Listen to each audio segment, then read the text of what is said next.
Hi, I'm Geeky Pastimes, and this video is going to be all about secrets on the new version of the map Verdansk 84. Now, I've been exploring the updates to the map, and as ever, I'm always on the lookout for new possibilities for Easter eggs. So far, there's nothing to interact with on the map, so I don't think an Easter egg's running yet, but there are some new interesting places that I definitely think are worth checking out for the future. In today's video, I'm going to look at 5 new mysterious places and things on the new version of the Verdansk map, Verdansk 84. Keep watching right to the end of the video for what I think is probably the biggest mystery and something that I think's almost definitely going to be center of the first Easter egg on the map.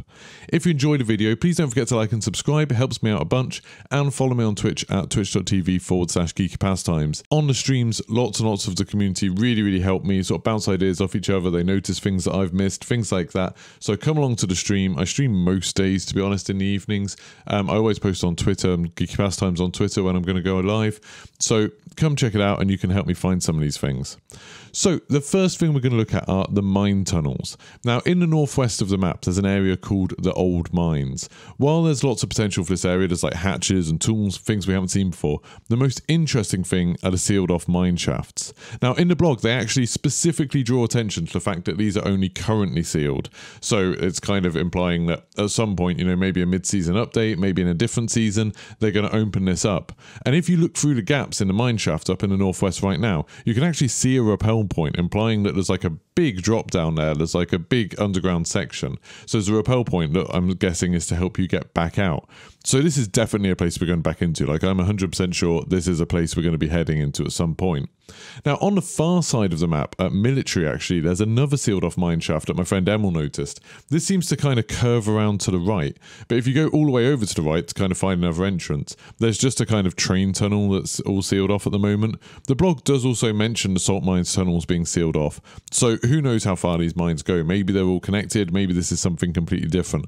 But that one with the rappel point in, I definitely think that's something. The second thing we're going to look at are the Summit computers.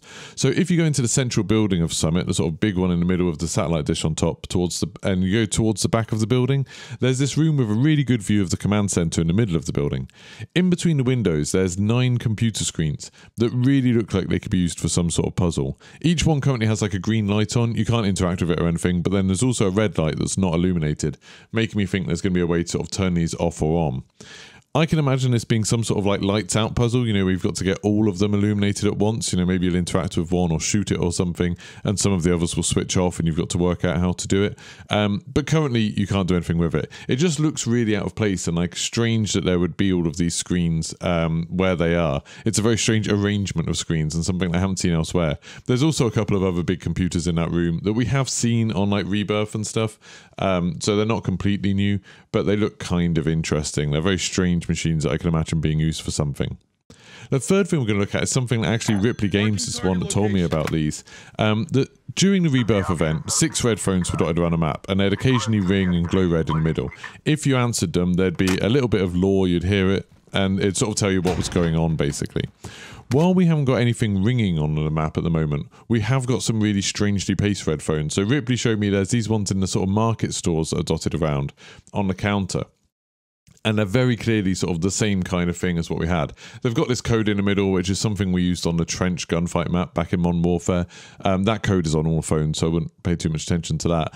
But the fact that these are red is the thing that's interesting. There are plenty of other phones on the map, but the other phones seem to be black. These seem to be in a lot of the market buildings, so it's possible these are just like a reused asset, and they decided to go for red for the counter of it. But the fact that we used them in Rebirth, and they weren't really used for anything particularly interesting in Rebirth, it was like a little bit of lore, but that was it. Makes me think maybe we're going to see a similar use for these ones, that maybe we're going to get a little bit more lore with these as well. Now, the next thing is the City Hall portraits. So this is a bit of a complicated one, but if you remember the Easter eggs back in the old version of the map, which are all disabled now because some of the places for them don't exist, like Stadium, the ones for like Bunker 11, some of the phones aren't there anymore, or you can't interact with them anymore. But the City Hall one, we use some paintings, and what used to happen is you'd activate this keypad in City Hall, it would lock all the doors, then a computer would show you bits of paintings and some numbers, and then you'd have to go to those paintings, and there'd be numbers underneath them, and you had to kind of add the numbers on the screen to numbers on the paintings or take them away, and then that would give you a code.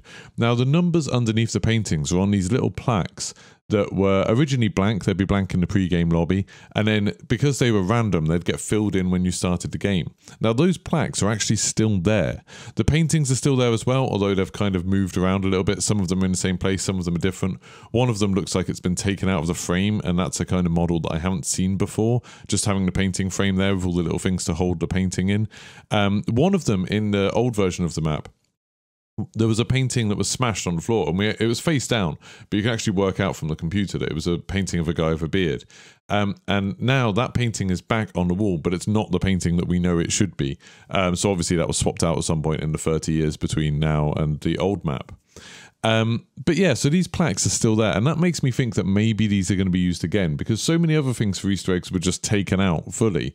It seems weird that they'd leave these in, because they obviously don't look like they're meant to be part of the map. You know, why would you have these little sort of completely empty bronze plaques around? It seems very, very strange. So I kind of think we might be doing something similar to what we did before with them, that maybe there's going to be some randomized code on them again at some point in the future, or obviously it could just be something that's just left over from the old version of the map that they forgot to take out, which is entirely possible. Like, there's a few signs and things like that talking about Gora Dam, which obviously doesn't exist.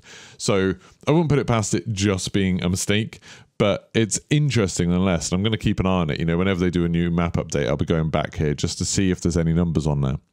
Now, the last one is the big one, the most interesting thing, I think, and that is that there is a new bunker on the map.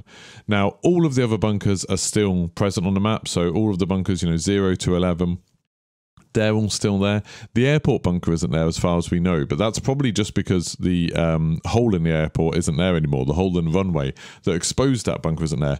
That bunker still could be underneath airport, and maybe we're going to have to find another way to get in there. I've had a look, but I couldn't find anything. But all of the other bunkers are still there. You can't open any of them at the moment. Even bunker 10 is sealed up again now. So you can't get there, but the doors are all still there. You can't interact with the keypads. Now, there's actually a brand new bunker, and this is underneath factory.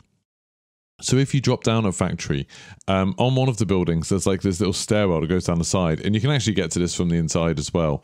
In the blog, it talks about the underground tunnel that connects the two buildings. And in that tunnel, there's a bunker door. Now, it doesn't have a number on it. It's got a keypad, but you can't interact with it or anything like that. It doesn't have a light on that would sort of indicate whether we can open it yet or not.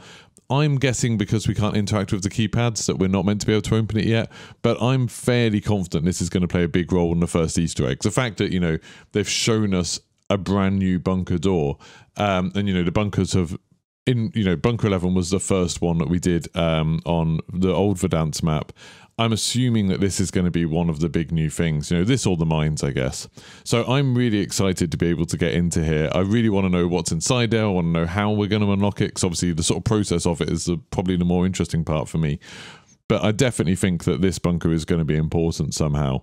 I don't think the placement is particularly interesting. Like the fact it's underneath factory, it's not in the newer version of the map. It's not a particularly sort of interesting location. I think it was like a car showroom or something like that. So I don't think the placement is massively interesting, but it's definitely going to be about what's inside there.